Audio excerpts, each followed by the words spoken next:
Good morning! Nandito tayo sa farm at medyo dumadalang ang pagpunta natin dito kasi umuulan lagi araw-araw.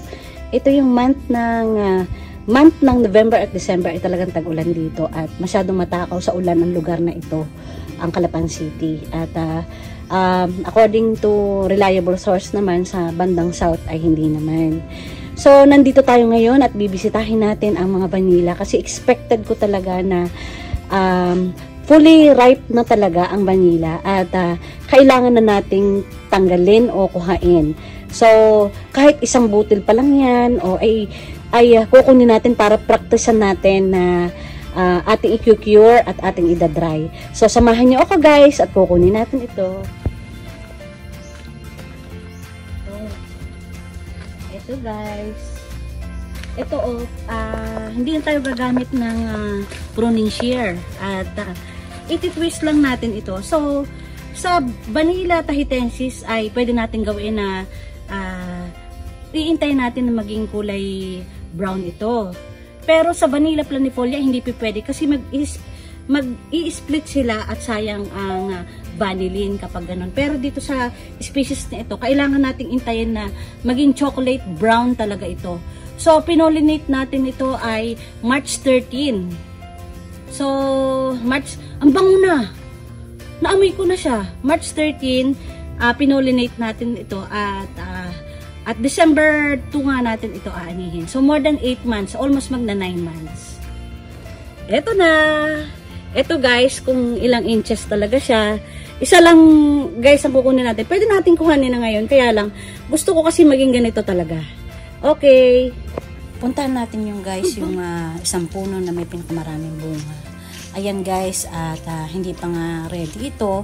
At spare natin ito, hindi muna natin ito aanihin. At maghintay pa tayo siguro ng mga 2 more weeks para dito. Ito yung mga kumpul ng mga vanilla pods. Yan ay yellow na pero hindi pa yan ready. So maghihintay pa tayo dito ng ilang panahon pa bago natin anihin. So guys, 2 lang pads ang ating nakuha at perfect naman ito na ito'y pagprapraktisan natin na i-cure at i-dry. So guys, ito ay pansamantala muna nating iiwanan ang lugar na ito at babalik tayo ulit dito araw-araw para i-check kung talagang ready na ang mga vanilla pads natin. Nakakahinayang kasi guys na naghintay tayo ng 9 months para fully ripen na ang ating mga vanilla pads. Napakamahal nito guys. Guys, ang price ng vanilla ay nagre-range sa $500 per kilo. Ito nga guys, nagawa tayo pansamantala kung paano natin mami-measure ang ating vanilla dahil ang pagka-class nito, grade A ay grade B, ganyan, ay depende sa cure at quality ng iyong vanilla. Almost 2 o'clock na nga na tayo nang nakarating dito sa bahay na ito at may 1 hour pa tayo para habulin ng init para ma-dry natin ang vanilla. So, ganito guys yan, between 12 to 3, pwede kang i-dry ang iyong vanilla. So, but maximum 2 hours a day for 2 weeks. Ganyan ang gagawin mo araw-araw. Malaking factor sa pagdadry ng vanilla ay ang weather. At alam naman natin, pag November at December ay hindi maganda ang panahon dito sa Pilipinas dahil tag-ulan. Mapalad tayo at napakaganda ng kalangitan at biniyayaan tayo ng magandang araw. So, sana naman ay mapagtagumpayan natin itong ating pagpapractice ng pagdadry ng ating vanilla. So, ito nga guys, at after 2 hours, from 12 to 2, ay nilikom na natin ang ating vanilla.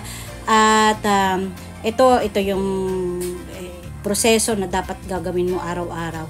Ibibilad mo between 12 to 3 pero 2 hours lamang. Sa case na ginawa ko ngayong araw na ito, 2 oras lamang ang ginawa ko. So from 12 to 2 o'clock ay inumpisahan ko ng tanggalin yan. Ito nga makikita nyo sa relo na exactly 2 o'clock ay nilikom ko na ang ating vanilla. Kahit 2 butil pa lang yan ay pinagtsatsagaan ko dahil tayo nagpa-practice pa kung paano natin mapaganda ang ating vanilla pads. So makikita nyo ngayon ay fully brown na ang ating vanilla. At alam nyo ba guys, malayo pa ay amoy na amoy ko na. Talagang amoy cake. At yummy. Iba yung amoy niya, very subtle at saka talagang iba yung aroma niya. Parang makakatulog ka sa amoy. Kaya pala ito ay ikino-consider na parang may aphrodisiac effect at calming effect din siya. Guys, wala pa tayong thermal box, kaya dito muna natin pasamantala ilalagay ito sa ice chest. Bibili pa tayo sa bayan, at dahil nang kailangan itong mapanatili yung init niya galing sa paglalagay natin sa initan sa under the sun, ay inalagay muna natin ito sa ice chest. Guys, ito na ngayon pangalawang araw ng ating pagdadry ng ating vanilla. 5 na sila ngayon. So nung una 2 piraso, at nilagay na natin siya sa itim na tela para wag mag-oxidate. So guys, eto nga, bumalik na tayo dito sa farm. Papakita ko sa inyo, na-explain ko sa inyo na kung paano ginawa mo na araw-araw kang pumunta dito, ay ganun din ang gagawin mo kapag namumunga or mag-harvest ka na ng vanilla. Nakikita nyo yan. Ito guys, bali ay 3 months na itong mga vanilla na ito. So makikita nyo talaga ang hard work ng isang vanilla farmer. So, yan ay nilalagyan ng bunot, inaalagaan, nilalagyan ng organic fertilizer, ng vermicompost, at talagang lagi mo yung binibisita sa para makaligtas sila sa pests and diseases. So, makikita nyo yung effort na ibinibigay ng isang vanilla farmer. So, it takes 3 to 4 years bago mapagbunga mo ang isang vanilla. So, at kapag naman namunga na yan, ay ipopollinate mo yan, at masyadong madali lang naman talaga ang pag-harvest at pag-aalaga ng vanilla at pag-cure ng vanilla. Pero laborious effort ito, at ito ang binabayaran ng kung bakit mahal ang vanilla. From planting to pollinating to harvesting, and from harvesting to curing. Sobrang daming effort ang ibinibigay ng isang vanilla farmer. At ang presyo nga ng vanilla ay nakasalalay sa worldwide demand, at ang US nga at ang Europe ang malaki ang demand dito dahil ginagawa nila itong flavor ng ice cream. At sa US nga, ito ang number 1 flavor ng ice cream. At hindi sila gumagamit ng fake. So, talagang sila'y bumibili. At ang Madagascar ngayon ang pinaka number 1 exporter ng vanilla. Sumusunod ay ang Indonesia. So, dito sa farm na ito ay meron tayong 2 klase ng vanilla. Ito ay ang Vanilla tahitensis at ang Vanilla planifolia. Ito ay parehong galing sa Papua New Guinea, at sa ngayon ang bumubunga pa lamang ang ating Vanilla tahitensis. Kasi medyo na late yung ating pagkakadiscover na meron din pala tayo ng species na Vanilla planifolia. At sa mga nagdaang vlogs ko ay aking namang ipinaliwanag ang pagkakaiba ng karakteristik ng species na ito. So, yung maintenance ng farm ay kasama rin sa ina-accumulate na expenses sa pagbebenta mo ng hinarvest mo na vanilla. Sa ngayon ay meron tayong may 150 na puno tayo ng vanilla, at patuloy tayo na nagdadagdag. Kaya hindi tayo nakakapagbenta sa labas ng ating vanilla cuttings.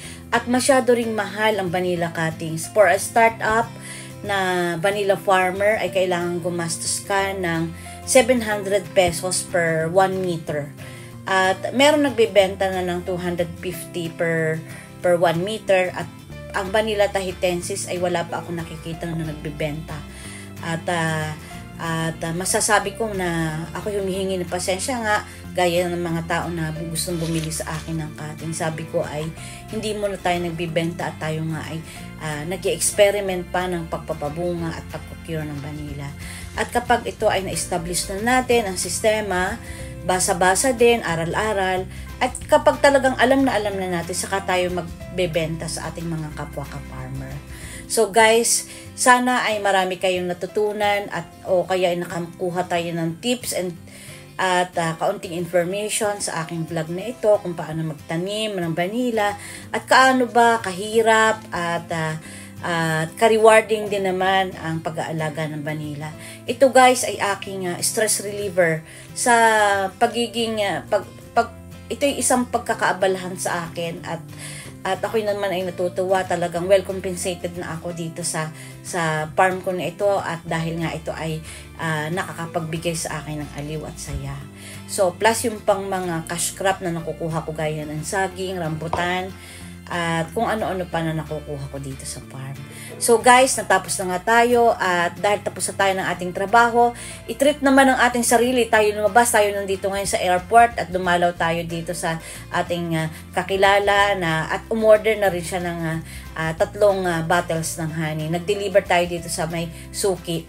At tayo nga guys ay pumasyal din dito sa New City, na kung saan ay may maliit na bazaar dito, at dinalaw natin ang mga ka-MSME natin.